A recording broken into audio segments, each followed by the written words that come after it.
The lady that decided to try to convert people to Catholicism in countries that only have a polytheistic religion, so multiple gods. In one of those regions, she was actually sentenced to death because she was trying to do something that was considered a huge sin. At the time, the death that was sentenced was a horrible, horrible torture that involved a will. That will would kind of dismember her, but very, very bad stuff. That will was unfortunately called in history by Flower of Typhon. Yes, we have 17 representations of that wheel in the streets. Most of them are hidden.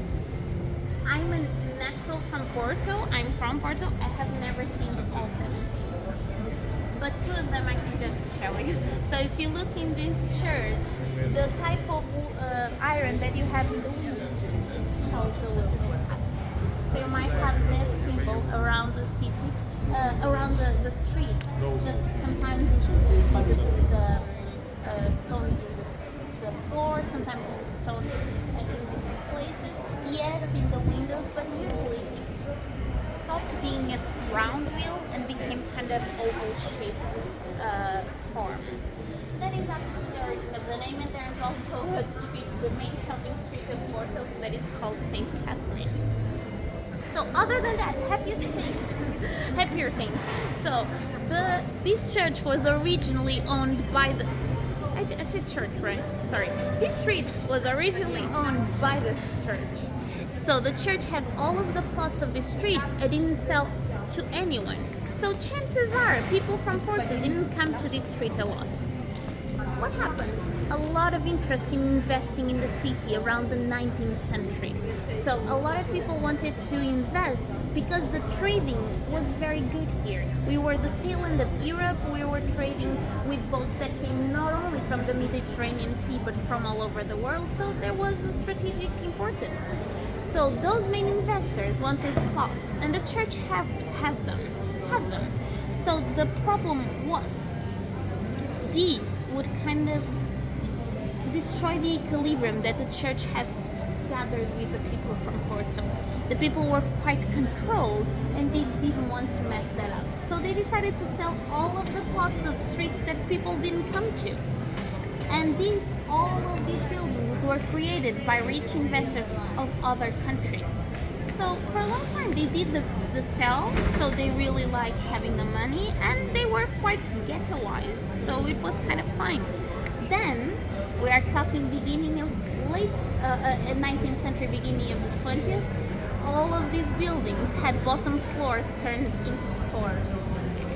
Commerce was indeed coming to town. So the way that the sun kind of gives on the other side and the shade on this side always happens. Only in days where the sun doesn't shine does this differ. So until more or less 2 p.m. we have always sun on that side. That changed the type of businesses that we had here. So in the sun, only jewelry stores.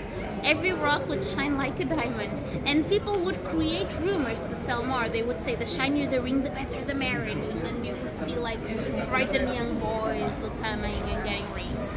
And then on this side, you would have clothes store, like fabrics, and it was the first fast fashion of the city. When I say fast fashion, I mean places where you could buy the design and the fabric at the same time. So quite fast for the time. So all of the fabrics would be protected from the sunlight and they would maintain their properties. Now, completely dedicated to tourism. I would say this street is not on the route of a lot of Portuguese people. I only come here if I need a specific thing or to have dinner. Otherwise, it's not really on my daily routine. That might be just because there was a time where the shopping centers started opening and the local commerce suffered a lot, and these streets went kind of bankrupt and they've stayed in very advanced states of degradation. So only in 2001 was redone. So when I was born, it wasn't like a thing to come to Flower Street at all. Now it's very different, and it's one of the places that I always say, like, Porto is very safe, but take care of your belongings, just because there's a lot of people, and when there's more tourism, there's a little bit more of risk. Okay?